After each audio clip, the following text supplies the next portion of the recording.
Influence, the global podcast that shines a spotlight on the influencer marketing industry.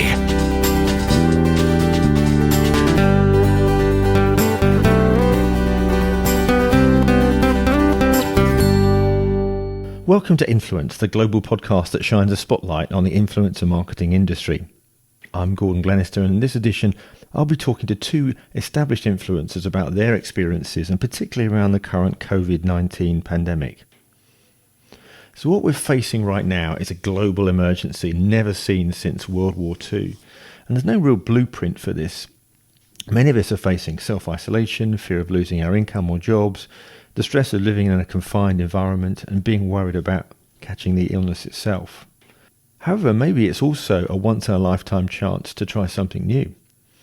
And for those of you that aren't used to working from home, what's it been like? Have you tried Zoom, Skype, Microsoft Teams? I attended one of those recently with over 80 people. It was insane. I have to say it was really well managed to stop people talking all at the same time. And then what about keeping fit?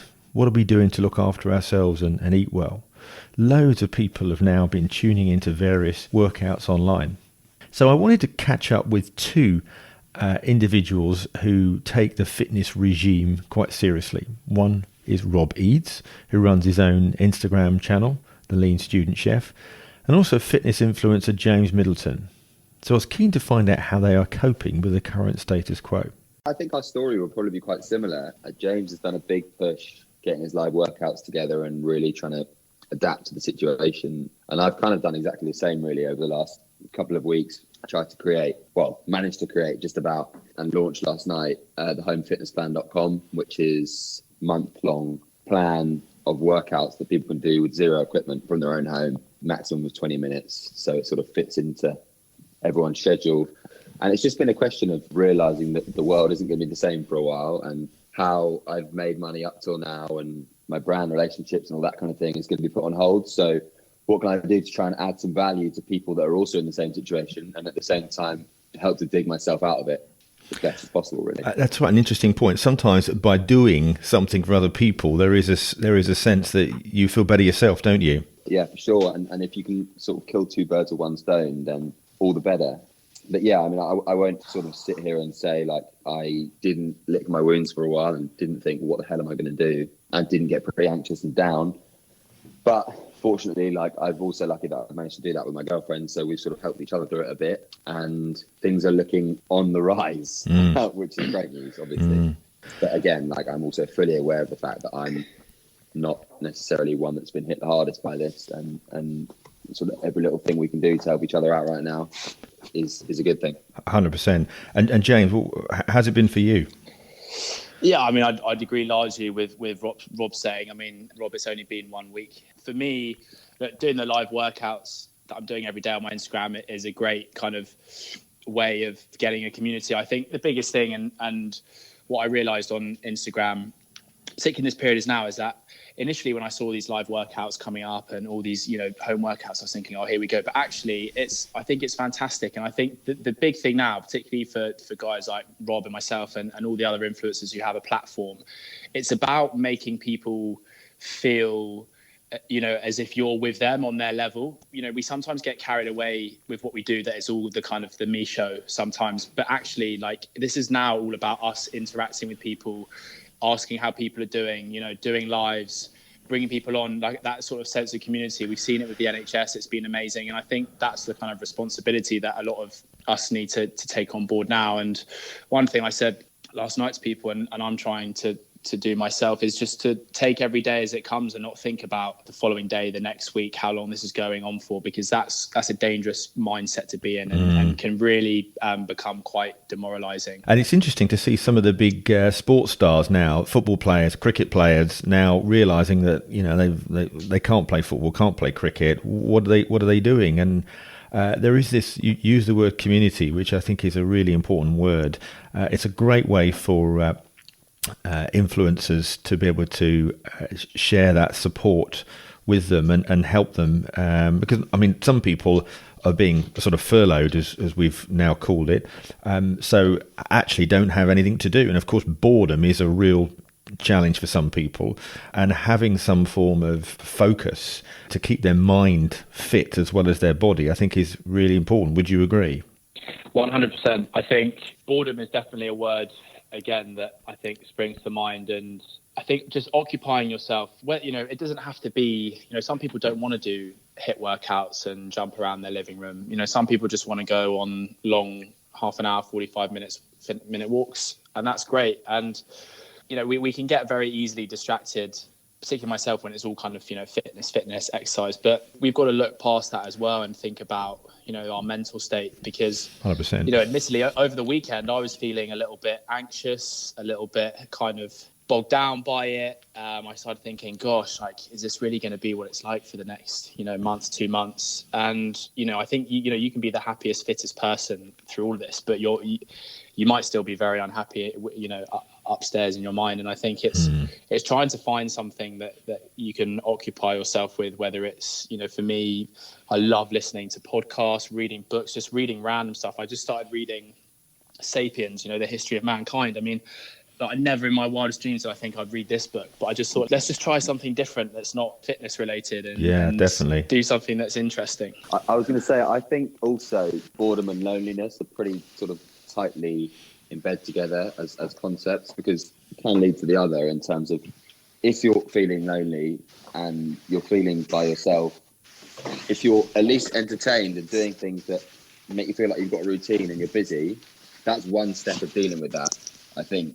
So if you can sort of counteract that loneliness with being busy and feeling like you're learning and being positive, it's a way to try and counteract it, I suppose. And what about the elderly, though? What about, I don't know if you presumably you've got grandparents and things where they're completely isolated, and how do they keep fit as well? Because they would have gone out for walks. I know my mother and father have done in the past, and they're feeling now as though they shouldn't be, and they need to be having support. Yeah, I mean, funnily enough, I was FaceTiming my grandparents yesterday, and they're already calling it they're in prison. Really? They're saying lightheartedly, but I think there is a sense of feeling sort of penned in, and I think also the important thing to do is remember that in the grand scheme of things, this isn't that long. I mean, even if we're stuck for 6 months, my grandparents, they're 80s plus, they've had 80 years, they should hopefully get another 10 to 20. Yeah, I'd like to think. And the point is, this is actually sort of, it's very, very hard, and I really struggled to do it at birth, and I still am, to remember that this is so much bigger than any of our individual lives. I mean, one of my best mates' grandpa died 2 days ago from corona, but that'll be one of thousands. It's sort of like, okay, well, even if we're stuck inside, we have our life, we have our family. We've got a roof over our head, haven't we? And exactly. This will pass. Yeah, completely. And I had a really sort of deep chat with my mum 10 days ago, because it was a feeling of, right, things have got to change now. Like what works for me right now doesn't work for me anymore, and I'm really not sure where to turn, what to do. Most of my friends work for big corps, as I'm sure James you found as well. So their wage is still coming in. They're still working from home. And I said to my mum, it makes me think that all of these life decisions up to this point, from the moment I left university and didn't take a job at a bank, were stupid and naive and what have I done sort of feeling. And yeah, my mum said, well, you can look at it like that, but you've also got to remember that this is bigger than that. And things will get back to normal eventually. And the other thing I think is great is, with all the things that you're doing, you are having an effect on other people. And I would think in most instances it's a very positive effect. You are helping people through it. Now and you're seeing that, no doubt, by the level of engagement that you're seeing, and probably the individual DMs you probably have gotten, or you will do over the coming months, some very personal direct messages from your fans where you might have not had the time in the past to answer them all.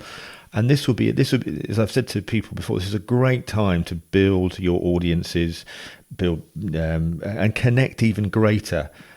So I that's why I think influencer marketing has got a great future, to be honest. And I think that going back to that point of connecting with people, although it's been labelled as social distancing, it's not actually social. It's just physical distancing. I do these daily emails, which I send, to about 5,000, 6,000 subscribers. And last night I was just saying that although we've got this physical distance, you can still socialize with people. You know, I try and call my friends every single day, you know, Nice. 3 or 4 of them, and have a little catch up, have a FaceTime.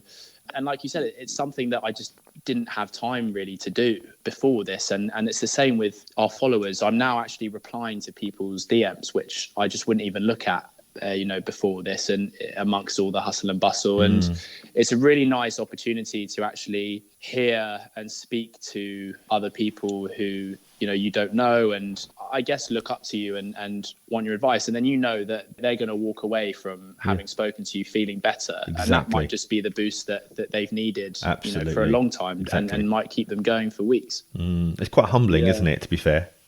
Oh, Very. incredibly. Yeah. It's. I mean, James. I mean, you would have. I did my first live workout yesterday, and like the sort of outpouring of like gratitude, it really is enough to make you feel really good about yourself. You know, it makes you feel like you're like, I'm actually doing my very best to do my bit here, and it's working. And interestingly enough, sort of back to the influencer marketing side of things, this is the most engaged my following's been for a while. I'm the most engaged I've been with them because I'm at home and I'm not having meetings in London. Every meeting's a phone call. I'm not having an hour of travel to get there, an hour of travel back. You know, I've got time to actually focus on things that are productive towards my audience and my engagement. The immediate reaction from everyone, well, from brands and stuff, was understandably in the panic was, well, let's stop everything. And I think that creates a bit more of a snowball effect to this crisis becoming a bigger crisis, because people still need to buy food, people still need to buy clothes, people still need to crack on. So sort of calling a halt on things actually when they're probably at their most engaged doesn't really make that much sense. But on the same note, I completely understand the panic. I think there are brands that do want to do stuff, but they're just not sure about the tone or getting it right. But I do think as this develops further, we are going to see people wanting to do stuff that is supportive. I mean, stuff like restaurants that have suddenly had to shut down, being able to do local deliveries to the neighbourhood. And I've seen a leaflet here in my village where the parish council have gotten all of the pubs and the various places like a support network, and I thought, well, that's really good, you know, which is fantastic. Anyway, James, let's talk a little bit about something else, shall we? So you were very popular from the TV show Survival of the Fittest. Was that the catalyst to start building your Instagram and influencer business? Yeah, it was. I mean, I built like a small following prior to that through my rugby playing days, because that was my initial career path. And, you know, the show obviously did wonders for my socials, and it was a good thing that I managed to get so far and got to the final. And, you know, I loved every minute of it. I don't regret going on it. What's quite nice is that the show doesn't exist anymore, so no one knows I was on it, which is perfect. I've obviously lost some of the people who just followed me initially for that and then, you know, weren't interested. But I think the most important thing for me is I've now almost like transformed my audience from people who are watching me on the show to, you know, a small minority who have continued to follow me, but then also people who have come for the right reasons and are coming to buy in. You know, I don't really... again, it's such a problem I think in the influence world is everyone just looks at like the following count and how many followers do you have and do you have a blue tick? But like, I genuinely like could not care less. I think for me, it's about having people who follow you, who really buy into you. And again, it's that community thing. It's, you know, you feel like every one of your followers, you know, really enjoys your content, engages with it and is benefiting from it. You know, I would rather have less followers and everyone's kind of engaged than have, you know, 2 million followers and half the people don't really care. And that's what I think where brands are looking more and more now as influencer marketing becomes more established. Engagement is everything. So Rob, tell me a bit about the Lean Student Chef. That's quite a cool name to have. How did you come up with that? Yeah. Well, I mean, funny enough, I guess the same as James feels about it. Like when I started with the Instagram stuff, it was a long time ago. I just left university and gone to drama school, and I was cooking quite a lot. I was training quite a lot because I kind of had time, as you do when you're a student. And I was living with a friend actually who's now in advertising. I say that just to paint a picture of the kind of person he is. He's very much an advertising kind of ideas and let's try this and do that and la la la. I was cooking for both of us living at his family home. He was like, you should get your recipes on Instagram And at the time, I was like, well, there's no point in me doing that. There's so many people doing it. And I guess it's probably even worse now. It definitely is. But there's so many people doing it. Like, there's no point. And then he was like, well, let's try and think about a way to make it different. And we settled on the recipes costing less than £2 and started posting content. Well, actually, I think, funnily enough, I had a couple of friends who are a girl called Annie Openshaw Blower, who's Annie Openshaw on Instagram, and Elliot Burton, who was my housemate at uni, who's Elliot B Fit. And I think Annie had started her Instagram by then. It was actually called Breakfast and Brunch then, and she was doing like brunch recipes and stuff. And I spoke to her about it, and I was like, I'm thinking of starting an Instagram. And bless her, she was really sweet. She was like, yeah, great idea, build up some content. And probably was thinking, yeah, good luck, mate, as I sort of naively started on this road, and she'd already built up a pretty decent following. And she said, yeah, just make sure you build up enough content so that when you start, you can post every day for a while. So that's kind of what I did, built up a load of content and then started posting. And at the start, it was a lot of work to get the page to start growing and get some momentum up. Eventually, yeah, it started to grow and grow, and then it leveled out, and now it started growing again, which is great. But yeah, it's an odd one. Because you've done some great work with the BBC, I think, haven't you? Yeah. Again, like these, I'm sure James will probably testify to this. It's actually humbling and kind of overwhelming, the opportunities that have come off the back of people kind of believing in what I'm doing on Instagram. I mean, this BBC show is sort of something that in my wildest dreams, I wouldn't really have thought would ever happen. Again, it's gone out well. And funnily enough, it's actually probably more relevant than ever. It's called Kitchen Starter Pack. And with people being stuck at home right now, it's probably a pretty bloody good place to start. If you want to learn to cook. It's really good, guys. Go and watch it. And what's your favourite? What's the most popular recipe? To be honest, pasta's always a popular one. People love pasta, and it's easy to do well. I won't do any spoilers, but there's a few little things that can make cooking pasta a lot easier. I'm guessing people are cooking more now, aren't they? Or they're experimenting with stuff where they wouldn't before. So. You should have lots and lots of people looking at the videos, which is great.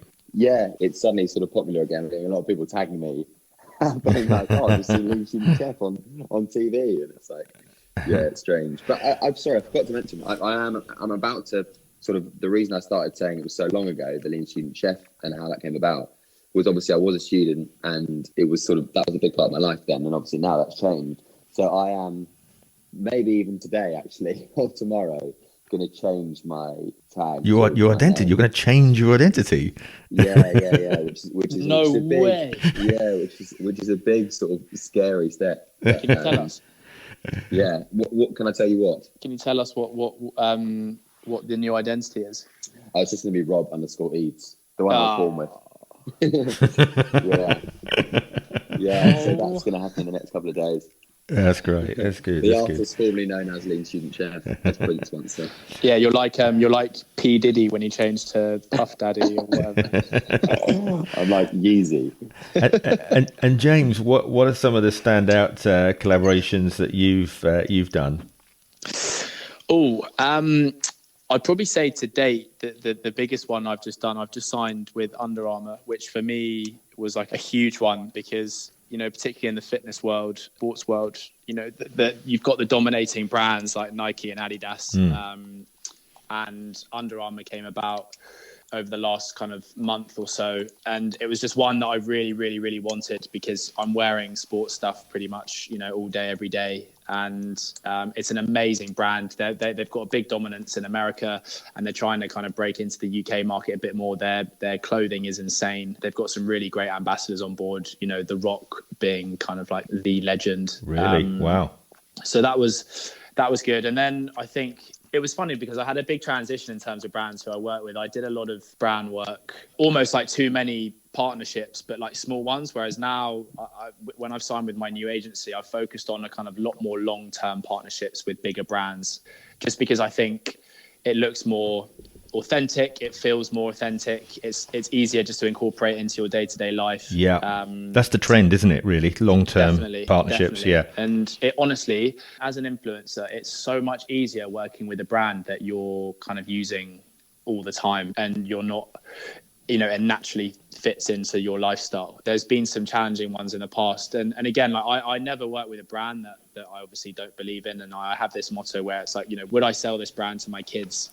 if I had kids, and if it's a no, then I wouldn't work with the brand. But yeah, it's been good. I did Super Dry. That was a fun campaign before Under Armour. I've done a couple of big protein brands as well. But again, it's kind of all fitting much more into what I'm doing at the moment. Yeah. No, relevance is everything, isn't it? Yeah, exactly.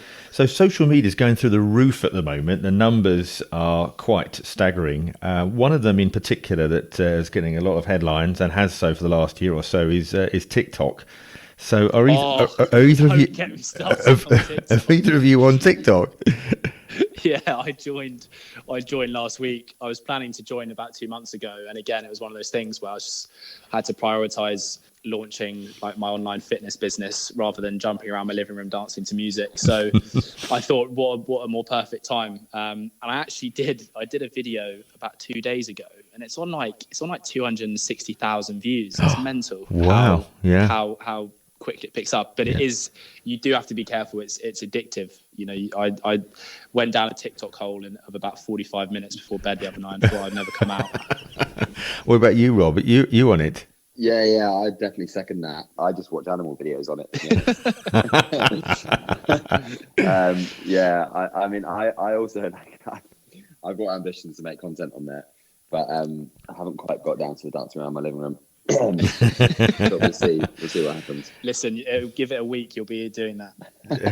But it's actually, I think what is important to mention though is the content needs to be different on different channels, doesn't it? You're talking to a different audience, and you're trying to get over something different. Although people like Dr. Alex, for example, has been on TikTok, and some of his about the washing hand videos you may have seen, that's gathered quite a lot of traction. Yeah, there's also people who do little workout clips on it. It's just what I like about TikTok. I used to slate it before joining it, and now I think it's the best thing ever. But it's because I like the fact that it gives people the options to be creative. It's such a creative platform, and it is. Yeah. I just think with something like that, it also, again, you see families doing it. You see like grandparents getting involved, like dogs, cats. It is, and you do feel like you're again in like one big happy community, and no video is negative. It's all so positive and happy. Which I think in this downtime, or this time that we're in at the moment, will be very important to connect people through this. Yeah, I think it's also a platform. Apparently, it's one of the platforms at the moment that has more content on it than users. So, Instagram is just now flooded with users, and it's very hard to kind of make your content stand out. But TikTok apparently is almost like the opposite. Like there's more content than people. Is that right?